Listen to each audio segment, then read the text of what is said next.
everybody. Hello, our Zoom audience and our online audience, and welcome to the third collection of the COVID Monologues series. Um, I'd like to just remind all of our audience in the Zoom room, please keep your videos off, your microphones muted, and if you'd like to type encouraging things in the chat window, please do so between monologues, just so that those notifications don't pop up on our live stream. So what we set out to do with the COVID monologues was to bring some live theatre online. We initially just put out a call for people to write some monologues based on their experiences of being in lockdown during COVID.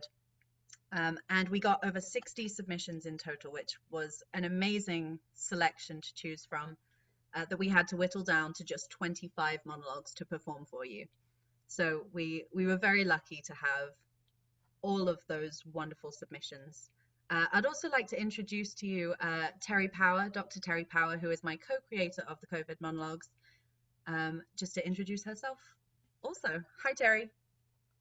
Hello, I'm Dr. Terry Power, and I'm very excited about this project, which Tessa and I conceived together, and we weren't sure how large this would get and how many writers and actors we could bring together, but it's just been an amazing journey, and so this is our last third session, and I'm really excited about these and to add this to our collection. Keep watching this space. Who knows? Maybe we'll have COVID monologues too, or maybe we'll look at scenes. We've certainly been inspired, and then our aim now is to then look for publishing and to get these published and available to others, because we really want to share them. They're that amazing. Thank you so much. Yeah, absolutely, we do. And we set out to try and get as broad of a range of monologues from people with as different experiences as possible. So it's definitely sparked our interest in trying to find more voices and more varied voices, so we can get an idea for what this lockdown has been for people in every corner of the world is the ultimate goal. But without further ado, if there are any issues with sound on your end, if you're receiving this at home on Facebook or through Zoom, please do just pop a little message in the comments section. Just let us know if there are any issues, because we want you all to be able to hear these pieces as clearly as possible. So without further ado, I'm going to introduce to you our first monologue of the evening. And this is a wonderful piece written by Steve Bird, and it's called Getting Off Light. Now, our actor who was going to perform this monologue is unfortunately ill today, so I'm going to be reading it for you. So without further ado, here is Getting Off Light.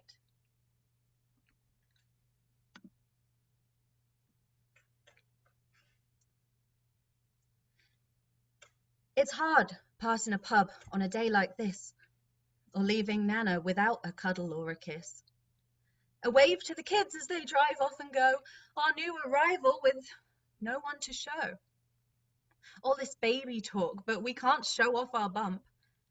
I just miss having a crack and a pint and having some fun. Talking to Grandad from a box they call Zoom. And then we press a button and he's all alone in his room. I wish I was taking him to his first football game. I wish I was back in school with our friends again, working all year to put on a show. All dressed up with nowhere to go. Holidays abroad, wedding day blues, Scrabble, chess, Trivial Pursuits, Glastonbury. But the music died. 2020 just put aside. Standing alone in 2-meter zones, futile claims for business loans, no exams, our future put on hold, all of our jobs now furloughed. Having a bet, balancing the bills, but we're all running scared of just getting ill. It's just common sense, not magic tricks. Stay home, sit back, and watch Netflix. If you need to go out, leave enough space. It's to help us all to try and stay safe. All this hurt and pain in various degrees, but we can't watch our heroes down on their knees. They're giving their time at their own risk to keep us all safe from this twisted old mess. All this so we can sleep safe at night. I think you'd agree. We're getting off light. Stay at home. Thank you so much, Steve, and for allowing me to read that today. It wasn't something I was expecting to do, but it's so wonderful being able to share your words with people. So thank you very much for that. Swiftly, I would like to move on to our second monologue of the day or evening, depending on where in the world you are. And this one is a piece by Max Wilkinson. It's titled Tina, and today it's going to be performed for you by Jiven Tung.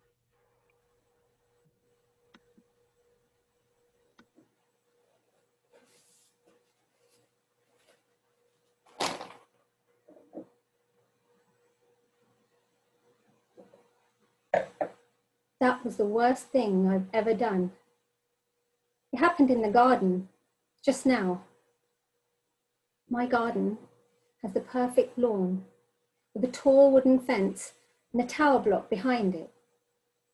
In one of the windows, there's a young man who eats his lunch every day with a spoon and watches a video on his phone. Today it's a fire, probably the Amazon burning because it's been on the news. If he had turned, he would have seen me do it. Above him, there's a man in the window, naked. He is the ugliest man I've ever seen because he has no hair on his body and he's bald. He is effectively an exclamation mark. He stands there, still. There's a girl in the garden beneath them, an overweight girl who smokes constantly and talks to someone on FaceTime. But I can't hear. I think she's epileptic. I once saw her crying and lying on the ground. I like to imagine the naked man is planning to kill her, like in the movie with Grace Kelly. They didn't see me do it, but Tina did. Tina is the neighbor's cat. She sits on my lawn every day and stares up at me.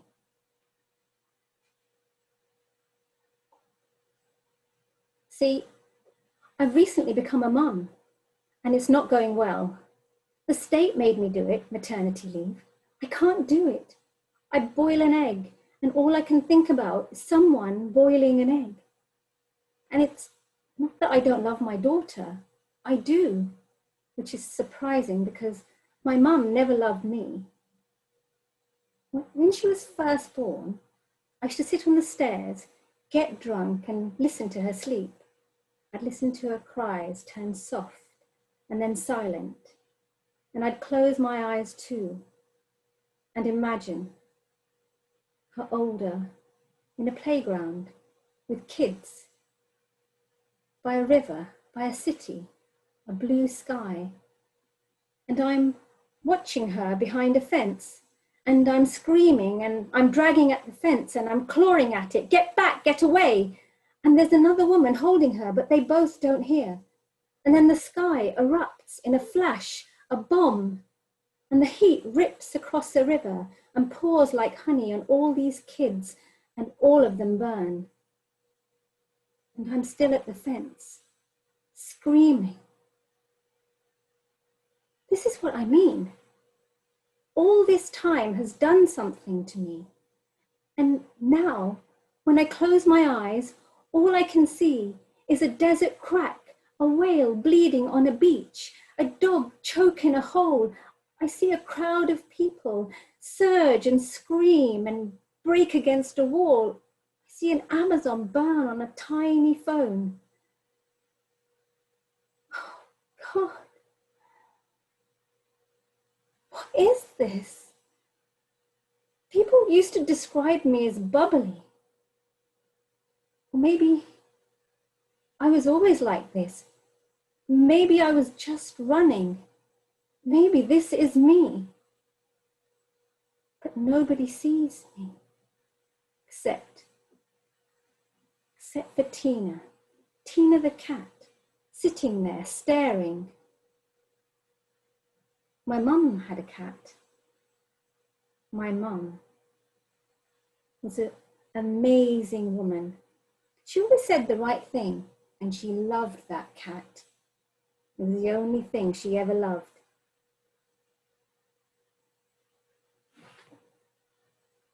The naked man's gone. The girl's disappeared. The young man's looking at me. He's on his phone. He's staring at me. He's talking quickly. What will they say? What will Jack say? Jack is my husband. He's a graphic engineer. I love him. He's easy to love. But I can't tell him any of this about the oceans and the deserts and the dogs, because he would stare at me and he wouldn't know what to say.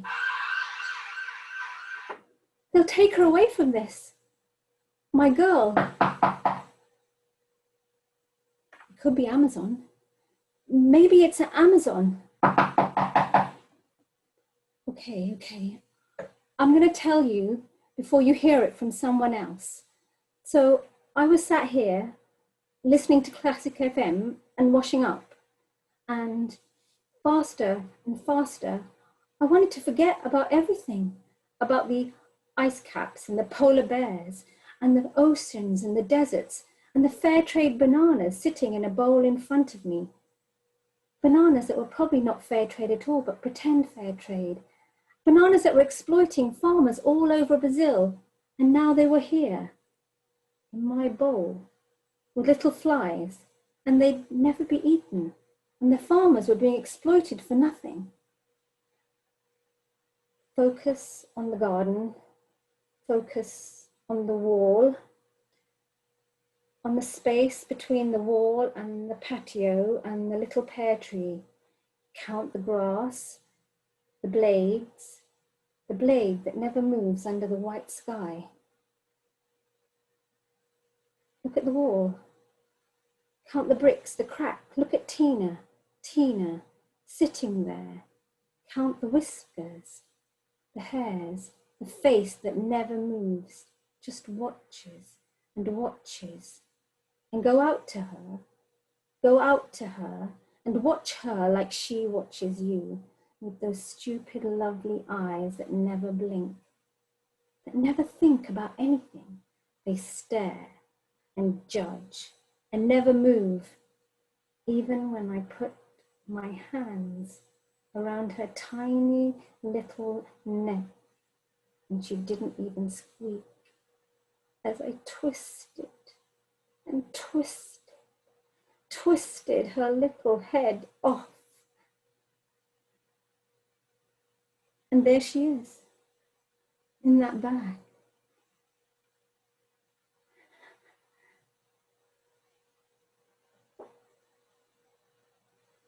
It's the girl. She's on the ground. The young man's there, the bald man's there, there's a paramedic. She's had a fit, she is epileptic. They didn't see me, they saw her. Maybe I should go round. No, you shouldn't crowd an epileptic.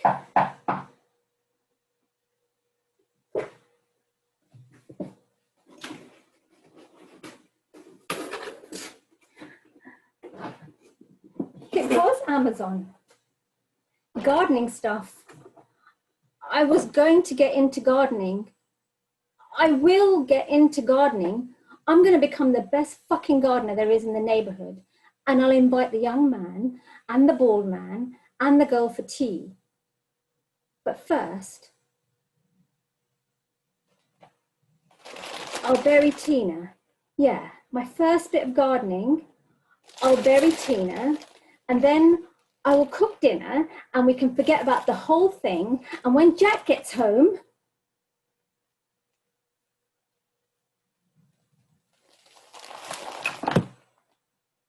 When Jack gets home, I'll tell him about everything.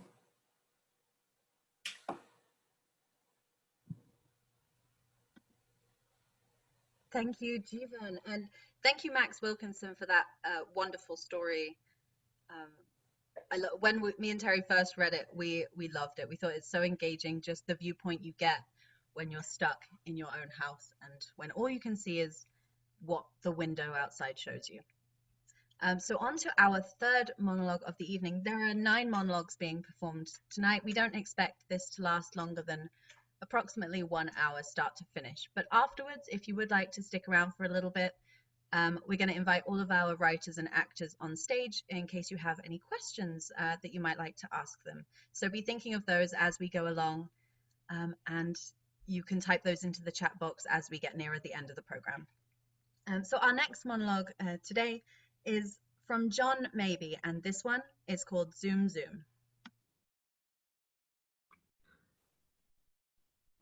Listen up, everybody, because this is my 3rd Zoom meeting today, and I'm tired.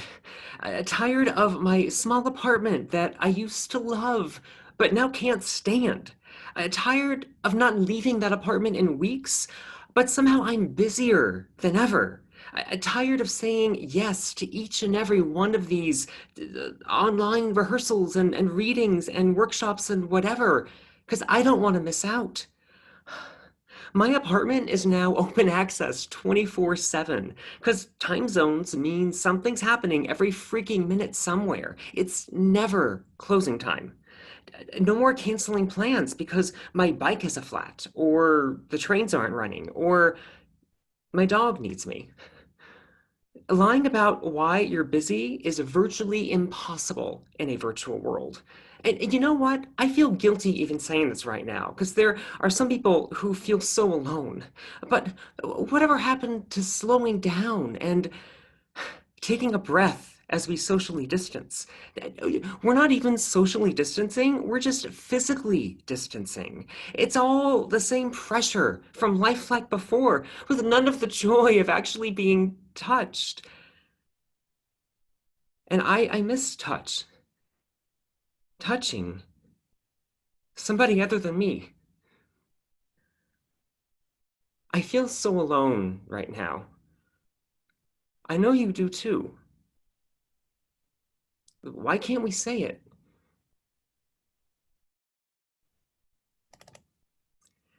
Hey, everybody. Sorry, I was muted again. Just saying how psyched I am about tonight.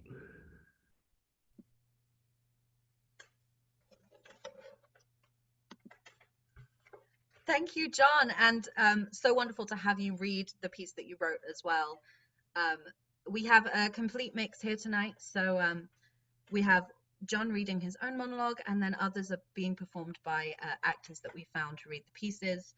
And that's been a very fun journey to go on in terms of matching up actors with pieces, and giving both writers and performers a chance to do something in a world where it seems like we are so far disconnected from our art form and from our profession. So yeah, thank you again to John and to all the performers so far. Next, we go on to piece number 4. Now, towards the end of the application process for this, we, as many others noticed, Black Lives Matter was such a big movement in the news across the world. So we opened up our submissions to not only include pieces that were written about lockdown and about COVID, but also that were written about the events happening around the world, especially focused in America. And we had this exceptional piece from Dealey Miller entitled George Floyd that she shared to me, saying this might be too long to use, but as soon as me and Terry read it, it had to be in our program. So I'm thrilled to introduce this piece to you tonight, performed by Miri Hunter. This is George Floyd.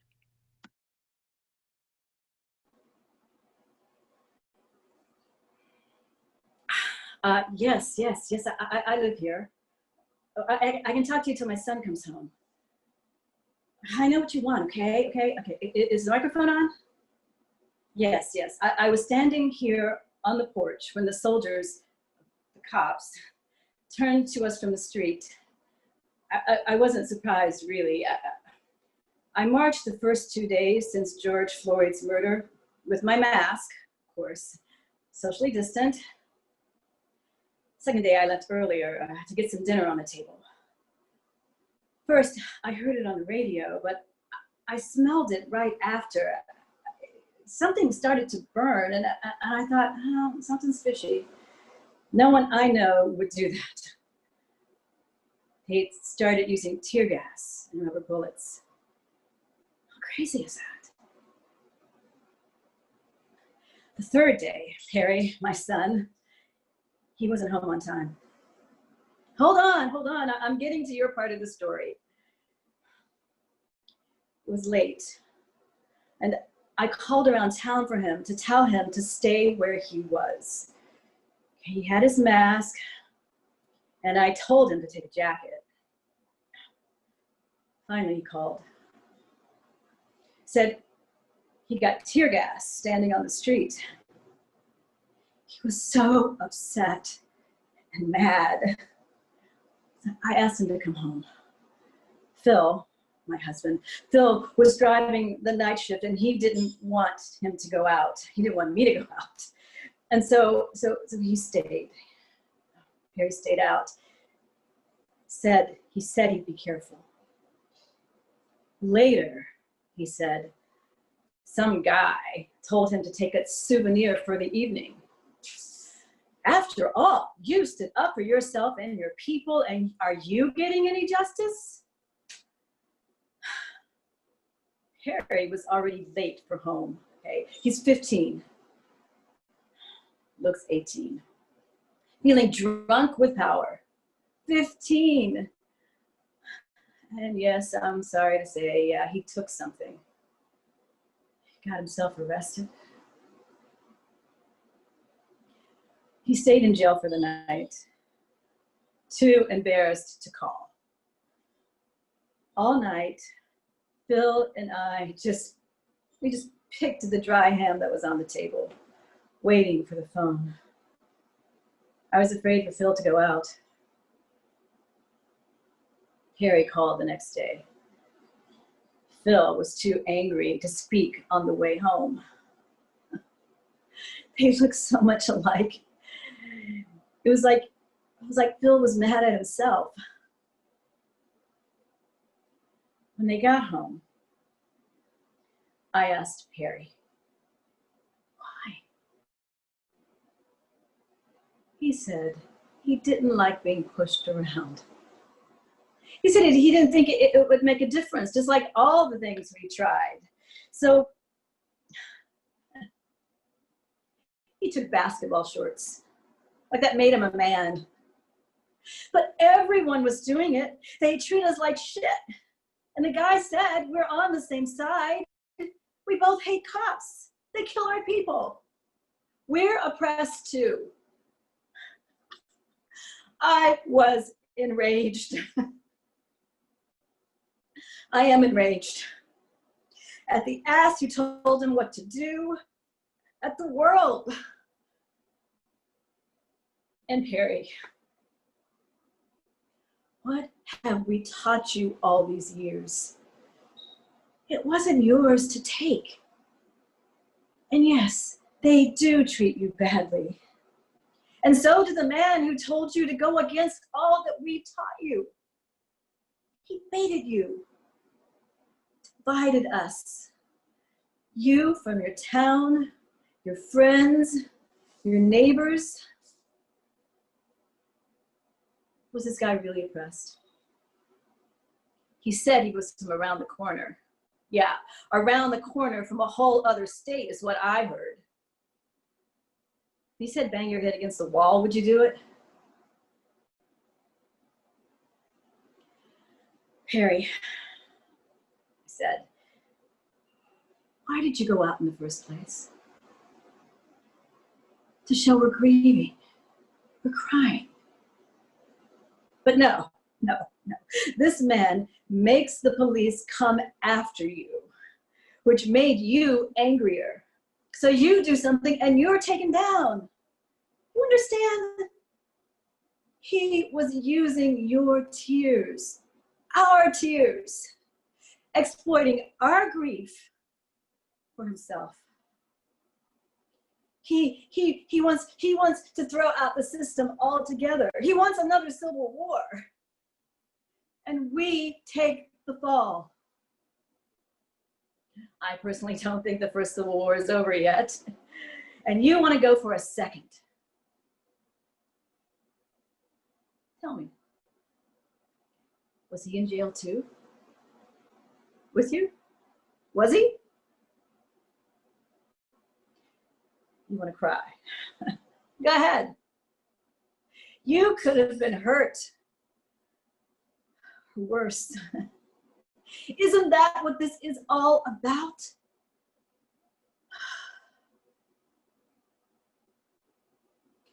Well, that's when I started crying. Well, there are good ones and bad ones, he muttered. How am I supposed to know who he was? He was right. You know, the bad ones pass on this racist virus that no one has cared enough to make a vaccine for. I sent him upstairs to his room. I went out on the porch for air. I didn't hug him. Damn.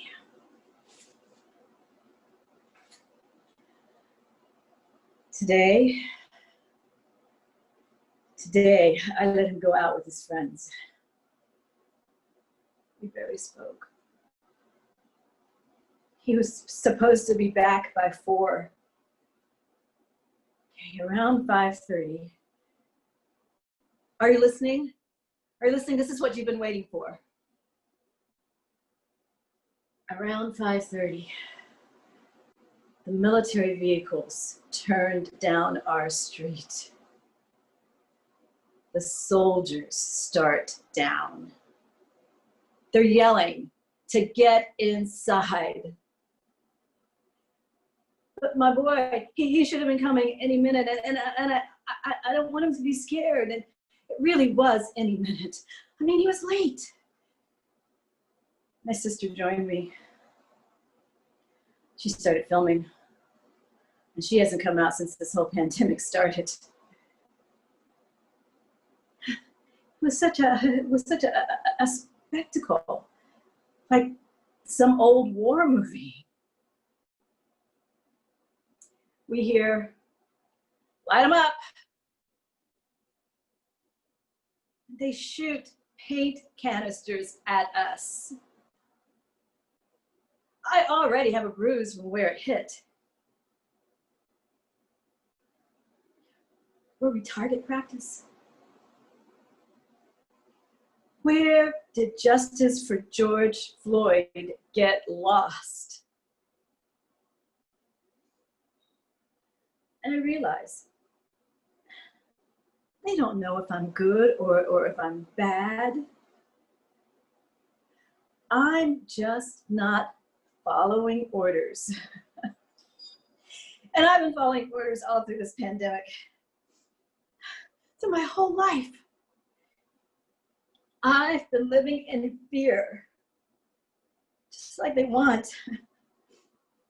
Why aren't they looking for the people who don't belong here? They're not protecting me or my family. They set us up to battle each other. Okay, so there's your story. Only mine isn't finished. I'm still waiting for my boy. Is it true the militaries could come?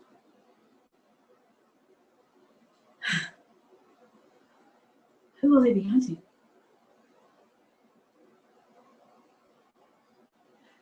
Perry, is that him?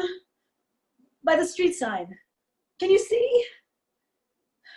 Oh, there's a Jeep in the way. Is it him? Oh, please. His arms are up.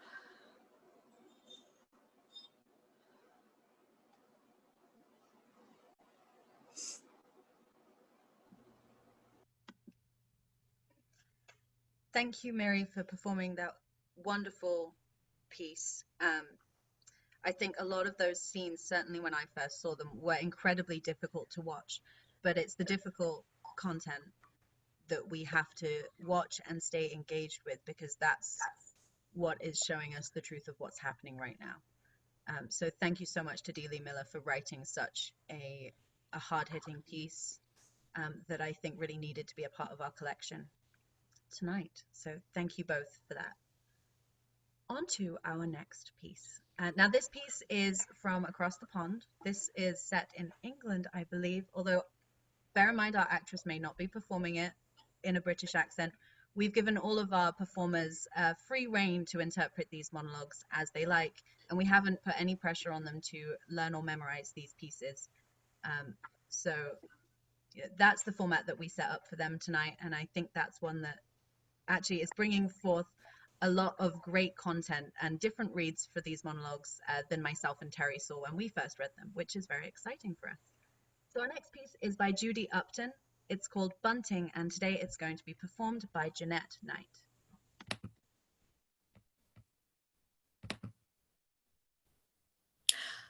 I had a flyer through my door about holding a socially distanced street party for VE Day. It was being organized through a WhatsApp group, but I'm not really one for that kind of thing. The flyer said you could look online for details of how to make bunting, but I've still got the stuff I put up the last royal wedding. That would do, I thought. Well, I can't get up on a stepladder these days, and I didn't want to decorate the garden wall, as it would mean taking my chances with the hordes of sweaty cyclists and joggers who have appeared from nowhere since lockdown. As I arranged the red, white, and blue bunting along my window ledge, I thought how sensible I'd been not to fork out for a mug to celebrate Prince Harry's nuptials. I mean, they're not even royal now, are they, those two? I don't suppose even Floggett will ever be interested in their commemorative tat. Well, it wasn't until I'd finished displaying my bunting that I happened to glance across the road. Oh, the man 2 doors along on that side was like me, up early, and had hung an impressive display of Union Jacks from a line stretched across his front garden. He only moved in a few months back, and, well, I haven't had the chance to speak to him yet. But he looks like a friendly sort. Oh, despite having one of those awful beards younger men seem to think is trendy nowadays. So I gave him a wave, and he waved back. Then he went back into his house to emerge with another flag. As he straightened out to peg it on his line, oh, I could see that it was blue. Blue with a circle of yellow stars in the middle. Well, I used to be a teacher. When I retired, they gave me a blackboard on an easel as one of my presents. Oh, it was quite a struggle to carry it out into the front garden. It's hard to shout across the road with all the traffic, and, well, I'm not a person who raises her voice, even when I am a bit annoyed. I couldn't very well cross the road and speak to the man from a safe social distance either, as my health problems have left me immunosuppressed. Instead, I chalked in big, thick letters on the board, EU on VE Day. Well, the man across the road was busy arranging cakes and wine glasses on a table in his front garden and didn't immediately notice my message. When he did, well, he turned straight around and went back inside. Well, I felt a bit guilty then because, well, I didn't particularly want to upset anyone on VE Day. even a Remainer. Well, after a minute or two, the man returned. And he was carrying an easel. Then he went back in again and brought out a whiteboard. Well, the kind teachers write on with marker pens. Perhaps he was, or more likely still is, a teacher too. He wrote in thick black marker on his board, "Are you Brexit?"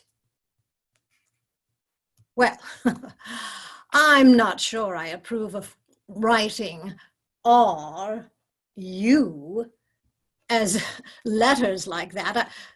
I hope he doesn't do that when teaching his class. I rubbed off my own message and wrote, "Of course." He then erased his and replaced it with, "Thought so." Well, I wasn't sure what my next response should be and was about to go back inside when, oh, there was the roar of an aircraft engine and a Spitfire was zooming overhead. Oh, it was the one the Daily Mail had hired for a flypast traveling between Brighton and Portsmouth. As the plane disappeared into the blue, I realized the man from across the road was now standing opposite my house, but on his side. He was placing a tray containing a glass of wine and a cupcake on the wall that was on the house that was currently empty. And he gestured across to indicate the wine and cake were for me, and then returned to his garden. Well, as you can imagine, this left me with something of a dilemma. I haven't been able to book a supermarket delivery slot in a fortnight, despite the fact I'm shielding. Oh, it was such a hot day, and that wine was so very tempting. Should I put politics aside and accept the offer in a spirit of generosity? Well, I waited until there wasn't a cycle in sight and no joggers pounding the pavement. A supermarket lorry thundered through, followed by a car with a canoe strapped to its roof, which surely breached lockdown regulations. Finally, I darted across to the opposite pavement, collected the tray, and returned to the safety of my garden. Oh, that wine was a good one. Expensive, I shouldn't wonder. I like to think I'm a bit of a connoisseur, and I think I could say with some certainty that it was a French Chablis. French? I queried via my blackboard. Well, I felt sure for some reason that the man across the road would know what I was referring to. "No, I'm German," was his written reply. Then he raised his glass in a toast, and I found myself doing the same. "Cheers," I wrote on my blackboard. "Prost," my new friend replied.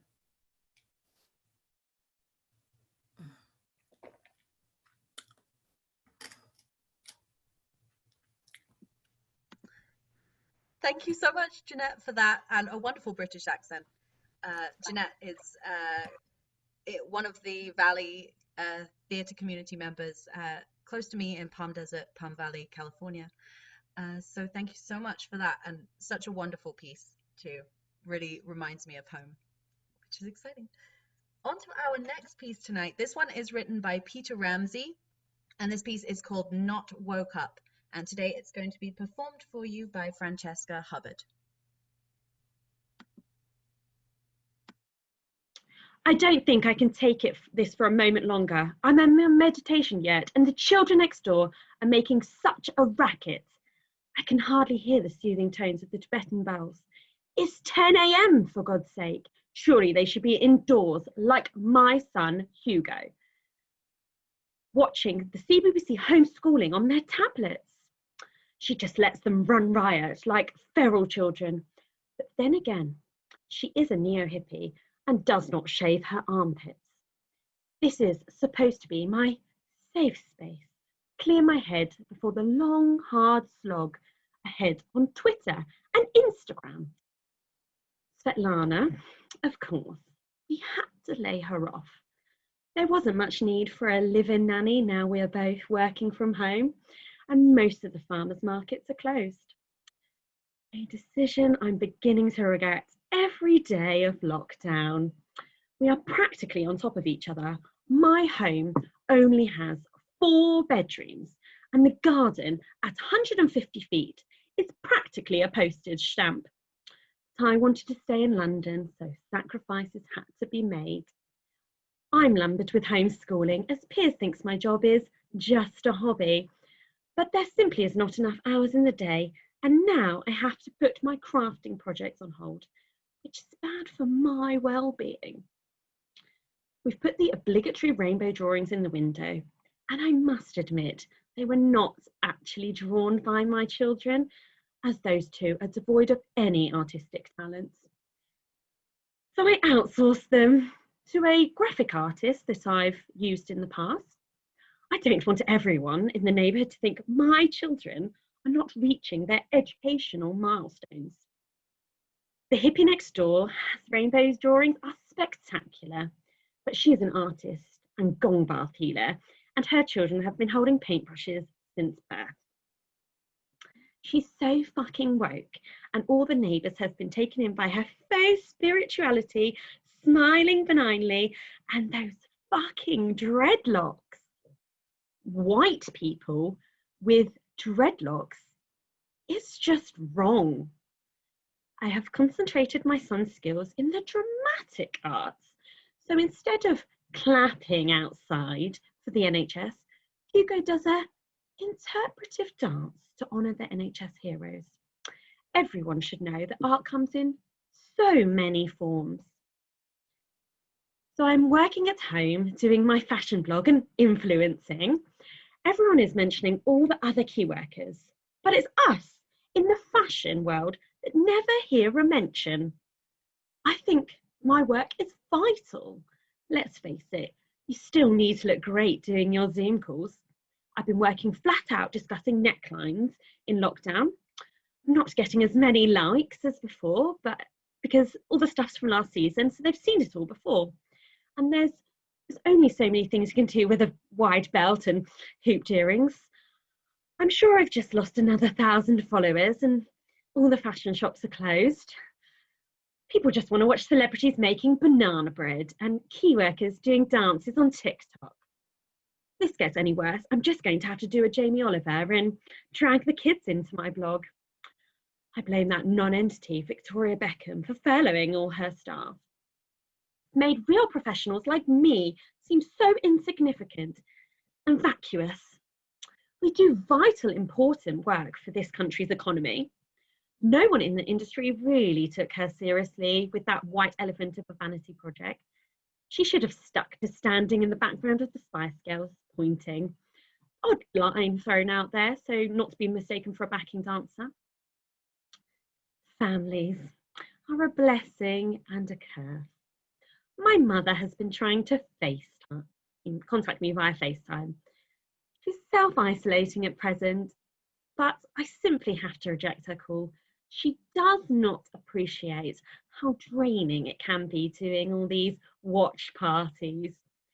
All she does is moan about how the local teenagers in her tennis courts are not distancing and how angry she is that Wimbledon has been cancelled this year.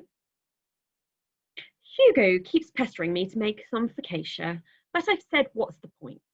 The Italian bakery do Deliveroo, and Svetlana is not here to empty the dishwasher. I'm looking forward to Tansy's Prosecco Mums meetup in the park later. The weather is perfect, and we all need to get out for some adult time with copious amounts of fizz. Socially distancing, of course. We all sit 6 feet apart, bring our own booze, ice buckets and hummus. The mums get some respite from house arrest, and the children get to play with their friends. I know I'm exceeding guidelines, but this illness mostly affects the disadvantaged. It's not my fault they live in pokey social housing and don't eat organic. I don't think I'll do the clap this week. I don't want to be hypocritical.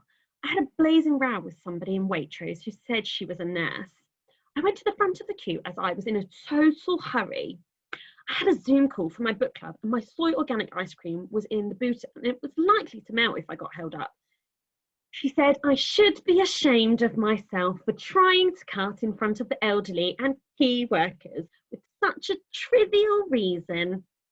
I said she should be ashamed of herself for the high death rate.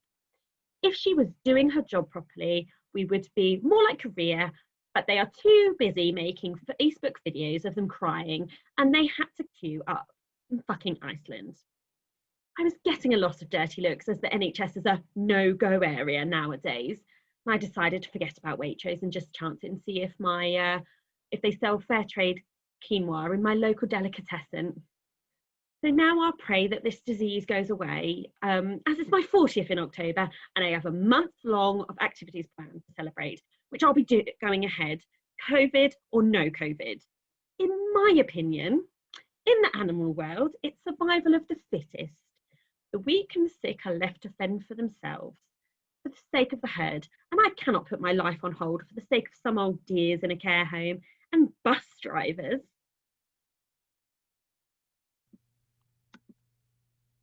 Thank you so much, Frankie, for that wonderful piece. Another really funny one from Peter Ramsay there. I really enjoyed reading all of these different perspectives as they come out. Writing for many of these artists is both a cathartic experience as well as something that they, have been fueled to do with all of these feelings that are rising up during lockdown. And so it's wonderful to share with you those snippets and glimmers into people's thoughts and feelings during this difficult time for all. Feel free to keep writing comments in the chat, give big cheers for all of our writers and performers, and start thinking about those questions too. We have just 3 more monologues for you before we do a short Q&A. So on to our next piece. This one is written by Caitlin McGrath. It's called Essential, and today it's being performed for you by Victoria Eifert.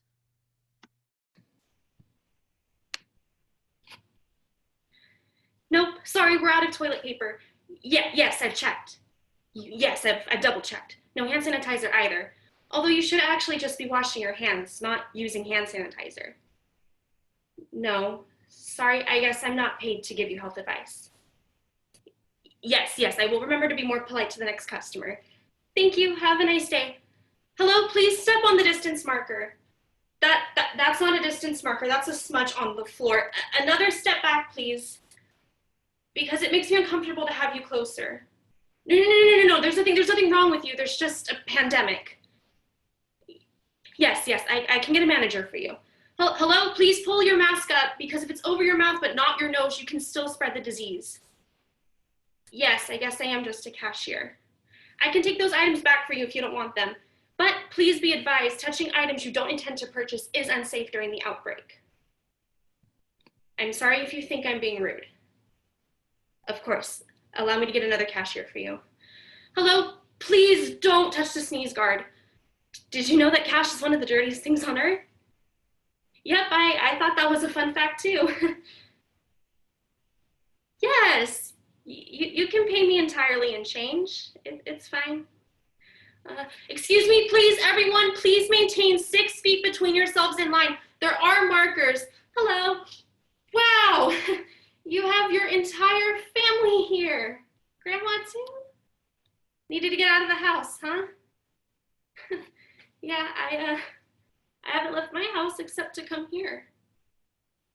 I shower as soon as I get home, and I stay in my own room as often as I can to prevent my family from getting anything from me. I have this deep-seated fear that I'm gonna be the reason someone's dead.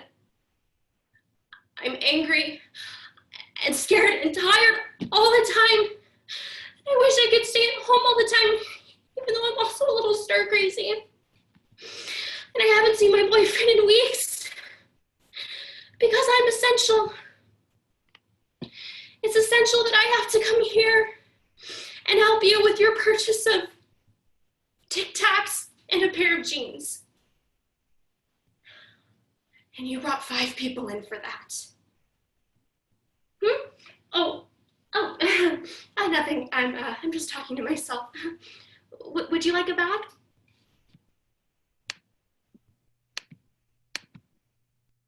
Thank you so much, Victoria, for that wonderful piece. I know that I certainly feel for all of the cashiers every time I go into a grocery store, and so wonderfully performed. And thank you so much to Caitlin McGrath for that piece. And now we are on to our penultimate piece of the day. This is a piece called I See You, and is written by a fabulous writer called Esperanza, and performed today by Alex Franks.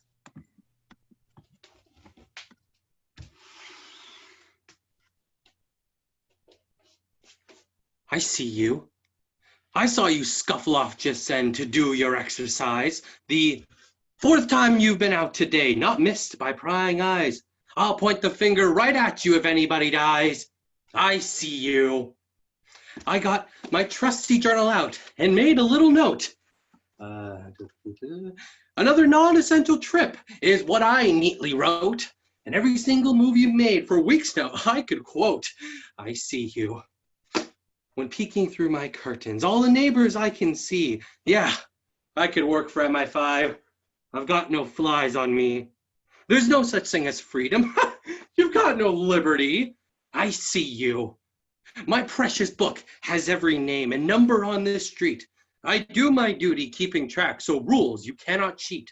Then all the guidelines that you break, on media I'll tweet. I see you. I saw that girl at 25 go jogging twice today. She panted up and down the street. Imagine all the spray. I'd lock her up with bikers too if I could have my way. I see you. I've made a list of every time police I've had to call. And as for social distancing, it's more a free-for-all. COVID idiots infest the place like cockroaches they crawl. We see you.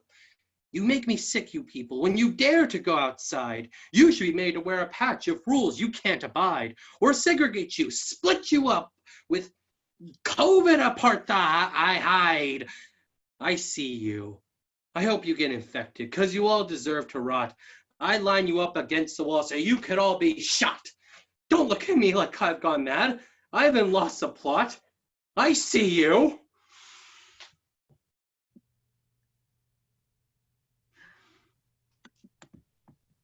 Thank you so much, Alex, for that piece.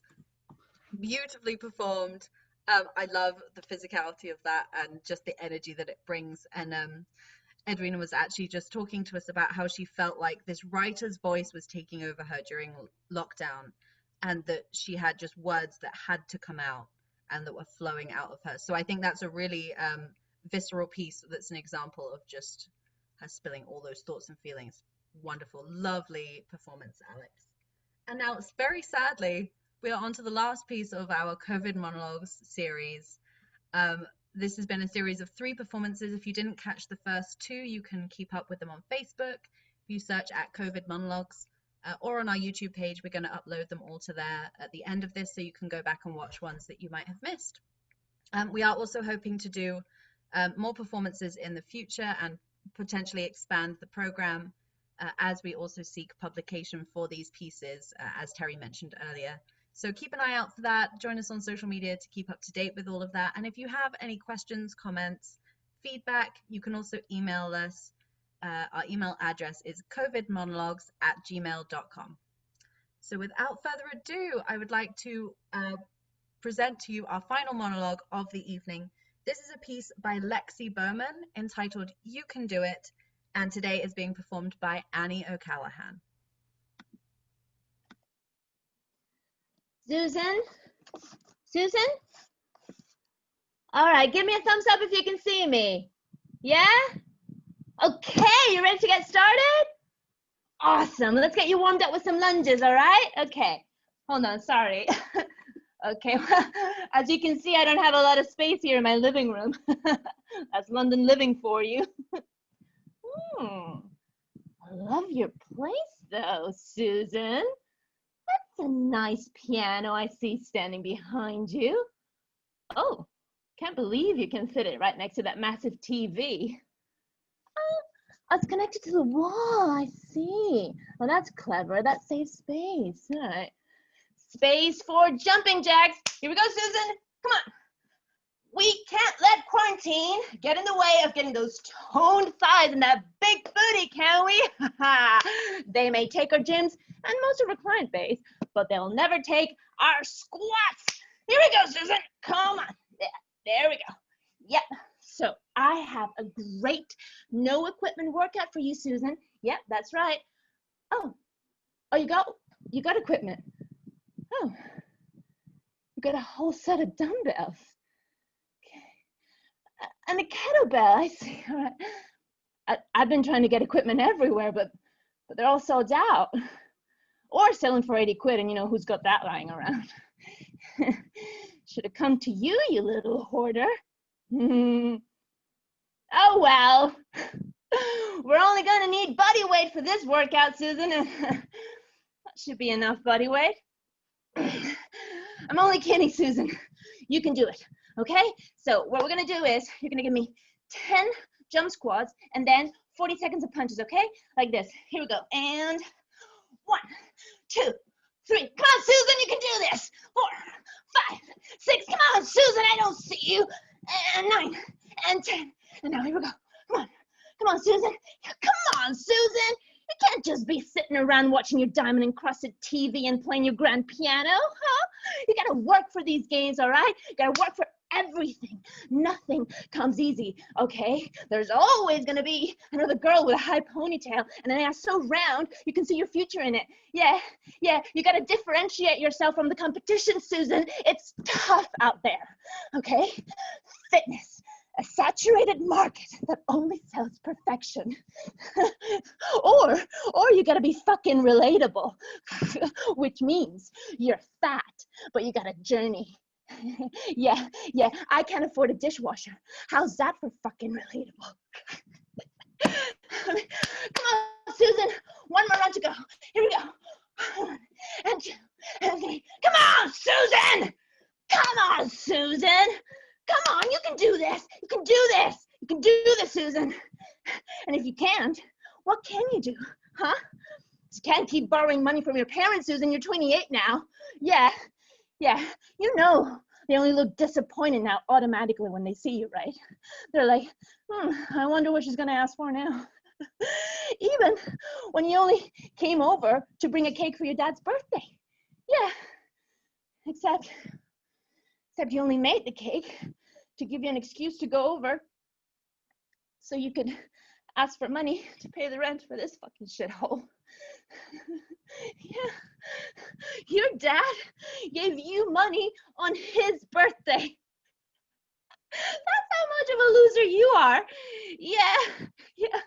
And you didn't even pay for the ingredients. You stole them from your house. Yeah, because you're 28 and you still have a fucking housemate.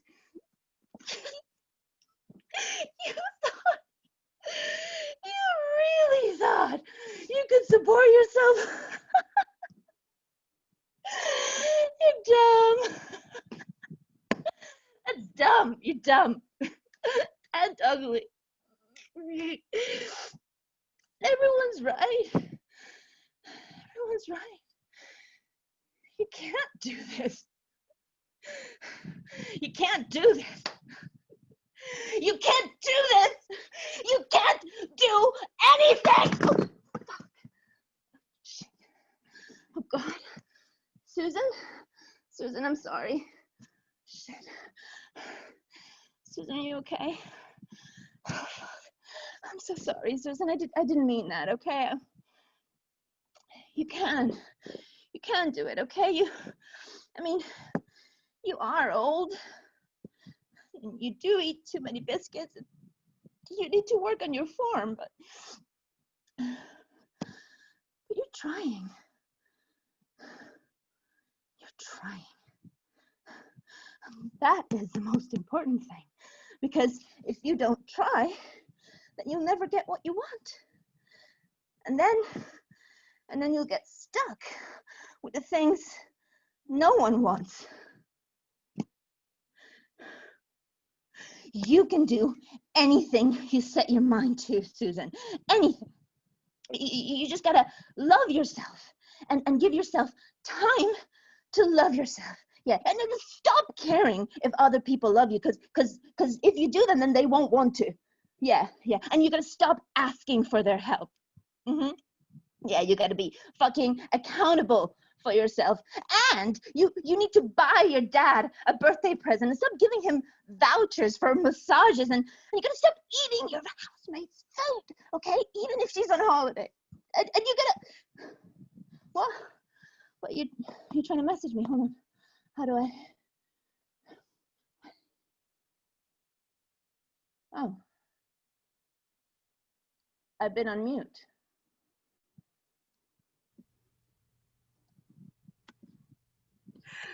And that is our show. That is the COVID Monologues Collection 3. And what a wonderful monologue to go out on. Thank you so much, Annie, for that, and for Lexi for writing it. I would now like to invite all of our audience members who are in the Zoom room. If you would like to unmute yourselves, I'm going to welcome all of our writers and performers on stage, and we can give them a virtual bow and a virtual round of applause. Because in these times, it is really joyous to just hear that feedback and hear that personal connection. So I'd like to invite you to join me in giving a round of applause to all of our performers tonight. All the wonderful people that joined us. And I know that we definitely had some people watching on Facebook too, so thank you so much as well for coming along to join us here today. And now I would like to open the floor to questions. Does anybody have any questions for our wonderful writers or performers? I know that the process on myself and Terry's end was a very interesting one, similar to many theatre festivals or comedy festivals, in that we got a ton of submissions that we had to read through. And so we just went through kind of assessing whether they were, what was the most COVID relevant, what combinations of things we wanted to put together. And fortunately, I've managed to find a lot of these actors that I've met in the past and pair them with monologues that I think would really fit them, which has been a joy to do. I'm not seeing any questions pop up. Terry, are you seeing any? No, just comments, which is great. Just comments, just lots of wonderful congratulations for our cast and crew. In that case, I would like to open the floor to our performers. How was this experience for you, and how has lockdown impacted your life? Does anybody, just raise your hand if you would like to comment on that at all, and if not, then I'll kick things off. Well, so for me, I was working in a community theatre before lockdown happened, and obviously theatre is one of the industries that got immediately shut down and will most likely be the last to open, being a non-essential business, a place where lots of people tend to gather, but also a place where stories are told, and a place where many people find they have an outlet to listen to stories, to escape their reality. And we see that as being essential in things like Netflix, the uptake of streaming services, where people are reaching out to those platforms to find stories and find an escape. I think it'll be really interesting when we come to the point of getting a vacuum in those social media, in those streaming platforms, when we realize that actually no work has been made for the last 6 months. And when that starts to really have an impact on you, because there's no new content on Netflix anymore, I think if it takes it until that long to discover that actually entertainment is an essential service for most people, then it's going to be a really sad time. So finding small escapes like this and platforms that we can present work on has really been fulfilling me through lockdown and writing new things. Let me just take a little look. Oh, okay, we do have a question. This one is for Peter Ramsay. Peter, are you there at all? I'm here, I'm here. You're here, wonderful. You don't have to come on screen if you don't want. Oh, lovely. I'm on screen, I'm on screen. Excellent. A question from Casper says, where did Peter Ramsay get his character from? I think it's a kind of an amalgamation of, you mean, I live in quite a working class area and it got very gentrified recently. So in the last 5 years, so it's kind of all these yummy mummies that are walking around with very pleased expressions on their faces. I kind of sort of like, I also have friends that have worked in the media that actually sort of like work in fashion media. So it's kind of some of the things, their lines that I've heard them say. You know, I had a friend who worked in a fashion magazine and I've heard her say something about neckline. I've robbed the line off her about the necklines. DJ, if you're listening, thank you very much.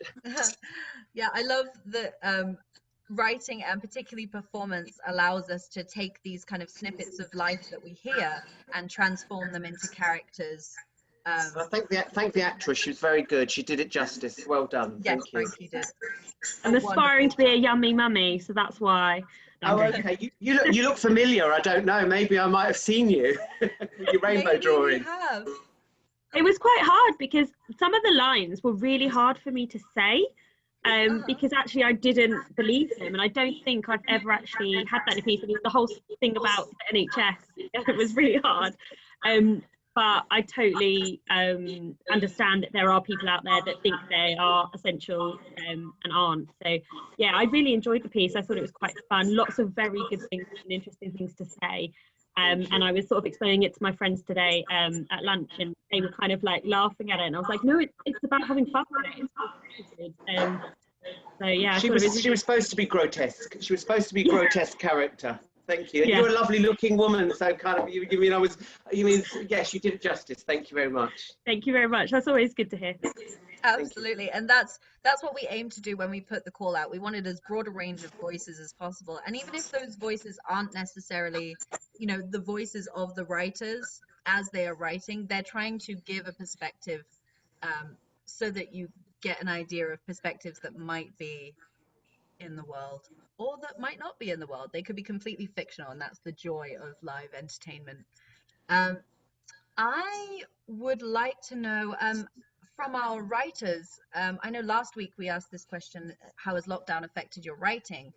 And many of the authors thought that actually in lockdown they'd been writing more because they had time and they had a lot of different circumstances out in the world that were spurring them to write, that gave them the impetus to put pen to paper or fingers to keyboard. So would any writers like to discuss a little bit about how lockdown writing has been? John? Thanks. Yeah, I felt incredibly inspired during this time of quarantining and social distancing. I've been writing up a storm. A lot of it I've been trying to work into a Zoom format, but a lot of it doesn't fit in that way. And so I don't know when I'll be submitting it, but I've been writing regardless, and it's really helped my own mental health. Nice. What have you been writing, just out of interest? I've been writing a lot of shorter pieces and also one acts that are about 45 minutes long. That I don't know exactly where they'll find a home, but a lot of the emotions in the pieces are coming from quarantining, and so it's having restricted movements, feeling a bit claustrophobic, feeling loneliness, or feeling overwhelmed by the amount of people that you're with, because some people are isolating with a large group of people in the same house, and so all of that makes for incredibly rich drama. I have to say, John, I found your piece very relatable, and I enjoyed it very much. Excellent. Thank you. Who was Thank that you. speaking? Just so we can see. Jeanette. Jeanette. Oh, thank you, Jeanette. Sorry, yes, it wasn't matching up your lips with your video for a second there. Wonderful. I have one more question for you. This one comes from Mark Walker, my dad in the UK. He says, how did the writers feel about the actors' interpretation of their piece? It's a very interesting one. Who wants to kick that off? I thought you can hear me, but you can't see me. And who is that talking? Edwina. Edwina. So this is that's right. Esperanza, who wrote the piece. I See You. That Alex. Yeah. But I can't see the video. I don't think my video is working, but my microphone is. But Alex, I thought when I wrote the poem, it was quite an angry one. But it did kind of it did become quite humorous. I realized by the end, because there are people who get really worked up about people. There's always somebody, peeking behind the curtains. So you were hilarious. I was laughing my head off by the end, even though when it was written, it was quite angry. But then going back on it, actually, you can see how funny it is. So it was lovely to see a completely different interpretation on how it was originally written. Even though it changed, as you go back to it, you realize that it's quite funny. Yeah, and I'd like to bounce that over to Alex, if you're able to turn on your video. Just how was it interpreting that piece? I think he's had to leave. He has. Oh, okay, not a problem. In that case, does anybody else have any question about or any response to the writing and watching someone perform your piece? Hi Tessa, it's Steve. You can't see me. And that's a good thing that you can't see me, probably. You stood in for my piece the last minute, and I thought you did a great job. It was written not for a male, although a male was going to do it. A female could do it, and I couldn't have asked for a better interpretation from yourself. And I thank you very much for that, standing in the last minute. Well, thank you so much for submitting a piece. It was a wonderful piece. It was actually lovely to be able to perform one, because I'm an actor by trade. So, actor, writer, everything else at the moment, as you mentioned. Well delivered, and I'm very pleased. Thank you very much for the opportunity.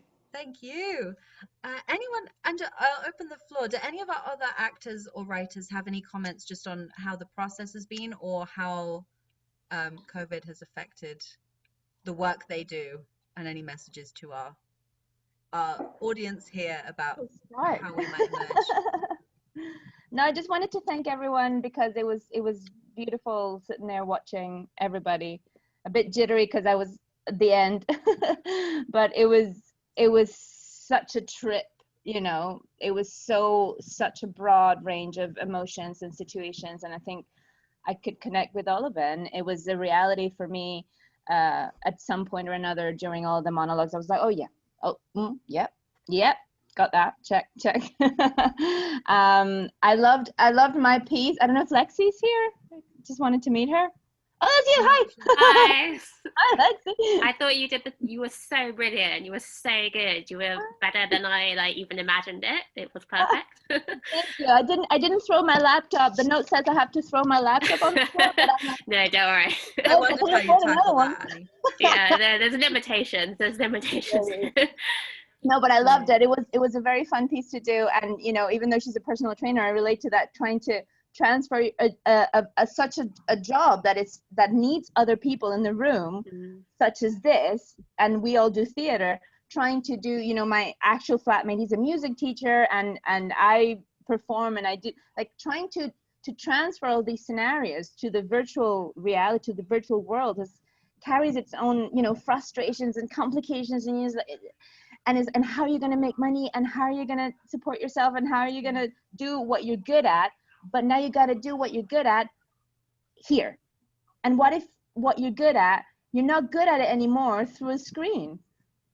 Yeah. So it's basically learning a whole new skill and a whole new other language. It was during quarantine for me. I mentioned before, I have a theater group and I do improv, and the whole journey has been just exploring the toy. I'm calling it, the toys. Like, what can we do with it? What can't we do with it?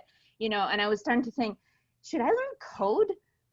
you know, this is when people at school are like, okay, you need to learn, you know, reading and writing and math, and that should people learn, like, I'm starting to think these things because this is a new normal.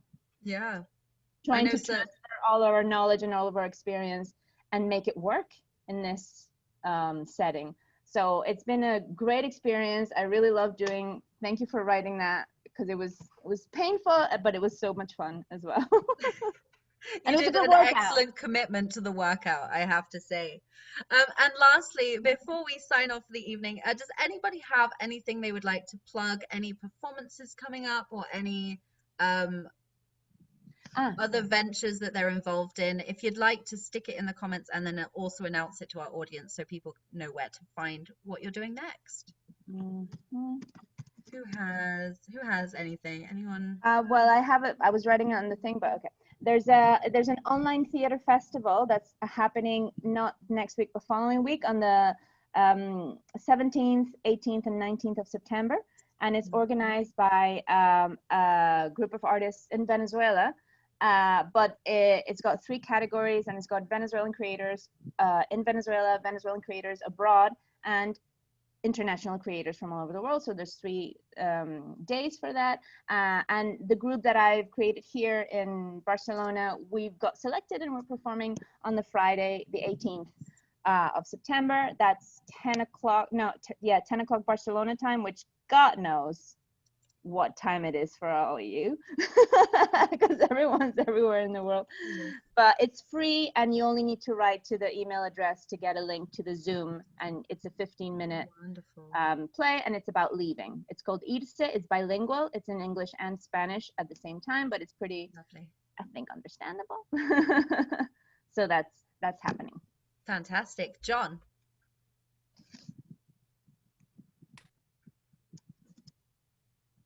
Sorry, I had to find myself to unmute, which is a callback to my play. I wanted to plug, I actually have something coming up in the UK, but it's going to be virtual. It's with American Actors UK, and it's a theater night that's called E-Plays Who Run the World Girls. And it's a really like female empowering night of plays. And I'm very fortunate to have a play in that. It's coming up in October. And if you go to their Facebook page, all the details are there about how to watch online. Fantastic. If you could type the name of that Facebook group just in the chat for us, that would be wonderful, John. Thank you.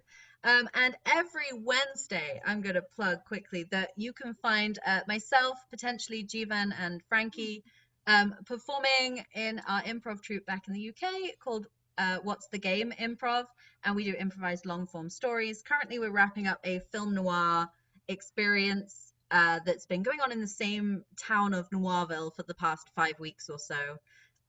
It's a lot of fun. We do 2-hour-long episodes of this soap opera type series. So check us out at What's the Game Improv on Facebook. Lee, I forgot to plug my other thing. Oh yeah, hold on one second. I think Lee had one, and then we'll come back to you, Annie. Sure.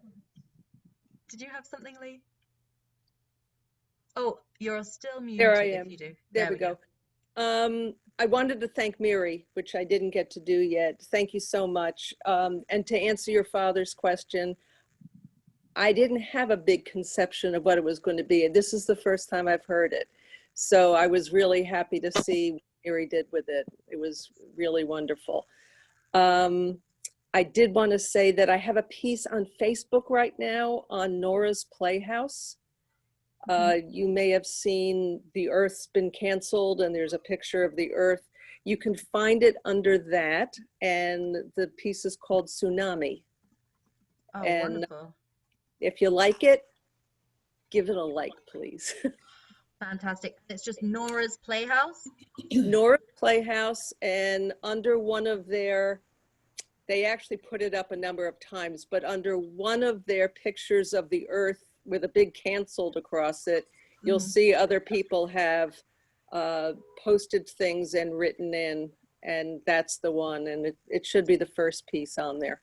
Lovely. There's a plethora of work going on online out of necessity. I know that's really hitting hard right now. Anyone else? Yes, Tessa, I would just like to invite anyone and everyone to Sunday afternoons, 3:30 Pacific Daylight Time, free improv session, 3:30 to 5. And you can email me for the link. It's an easy email address to remember. It's jtimprov@gmail.com. Mind if I type that in the chat, Jeanette? Great, that would be great. Improv. It's wonderful. It's a lovely session, very inclusive. Jeanette's an incredible improv teacher. I'm sad that I haven't been able to make it to more of those sessions. So yeah, definitely check it out if you like improv. Annie, did you want to plug your last thing quickly? Yeah, just very quickly, if you're into improv as well, I help run an improv community here in Barcelona, and we have an open jam every Thursday, which is how I met Tessa. And it's lots of fun, and everybody can join, and we play games, and we stream it live on Twitch. And Tessa can vouch that it's really fun. It's very fun. And that's called Watch This Space. Sorry, I suck at this. Watch This Space or what? Good job, Annie. Edwina, and then I'll come to Caitlin.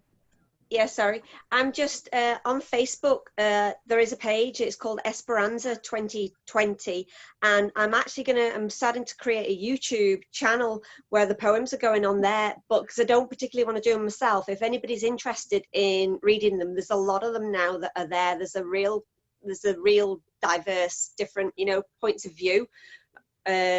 Obviously, from what's happened over COVID and stuff. So if anybody wants to have a look at any of the poems and fancies recording themselves doing one of them, then I'll put it on the YouTube channel, because I just want to, try and get other people to do them rather than me. And it's fun. I know that a lot of actors have been clamoring for opportunities like this one just to get back to performing or doing something that keeps their mind active. So yeah, always good to have as much content. There's also loads of poems on another page called A Warrior's Words, but they're all to do with cancer, but some are hilarious and some are very sad, some are very difficult. There's one about my friend coming back as a ghost to say goodbye to her children and her family. So there's some really moving ones, but there's some hilarious ones as to what treatment does to you. So that's called A Warrior's Words, and that's also on Facebook. Thank you so much. Could you type that in the chat for me, Edwina? Yeah. Tessa, can I plug something that I'm Let doing? me just go Caitlin first, and then I'll come right to you, Mary. Great, thanks. Hi. First, I just wanted to say thank you so much to Victoria. That was great. Second, I'm really sorry if there's any background noise. I'm actually at the essential business that I work at right now, so that's fun. Other than that, I am a drama teacher on the side as well, and my high school kids are gearing up to do an online performance of In Their Eyes, With Their Eyes, sorry, which is a book of monologues, kind of like this, about the experience of 9/11. So if you go to onthestage.com and you look up Sandy Miss High School, you'll be able to find that. We're going to be performing it on 9/11. So if anybody would like to watch that, it's going to be so beautiful. Those kids are so great, and I love them so much. But yeah, once again, thank you so much to Victoria. It was amazing. I loved it. Thank you so much, Caitlin. I'm so glad you could join us as well, because I know you weren't sure you would be able to. So great job. Don't want to keep you too much from your essential work there. Mary. Oh yeah, I wanted to thank Lee for that piece, and we actually had a conversation during the week about some things I wanted to clear up, but I thought it was a great piece, and I thank you for writing it. And then I wanted to plug my theater company. It's called Thought Theater Morongo Basin, and we're doing The Big Read, and we have 2 shows, October 10th and 11th, and what we're doing is a look at mental illness, and we're taking the characters from A Streetcar Named Desire, and we're setting them 40 years in the future, and we're going to look at what happened to people and how social issues affect mental health. So if you can catch that, it's going to be kind of fun and crazy. Yeah, and you should check out Thought Theater. Yeah, and I'll type it in so you can have it. Yeah. Yeah, you should absolutely check them out. All of the work they do is fantastic. And Mary also helps to organize the High Desert Fringe Festival, which is an exceptionally wonderful collection of performers with a huge range to them, set in the beautiful high desert. So yeah, that's a place that is so dear to my heart. So I like plug that whenever we can. Any other plugs before I plug away? The only other thing I have to plug is that I'm currently in the process of developing a theatre company that I hope to be very international, very inclusive, and to kind of utilize this platform as much as possible to hear from voices across the globe and to do projects that really help us to gain some kind of social understanding or to highlight cultures that we may not get to see in our everyday lives. So keep posted for that. I will update the COVID Monologues Facebook page with all that information when it becomes available once I've figured things out. But I think that wraps up our evening of performances. So I will say goodbye to our Facebook audience, goodbye to our Zoom audience. I'm going to take us offline, but if you do want to stick around for a bit of a chat, anyone in the Zoom room, we will have this open for a while so that we can chit chat and things like that. So thank you so much to all of our authors and performers from tonight and from the past 2 weeks. And we hope you all stay safe and all your families are safe during this time. Thank you and goodbye. Thank you.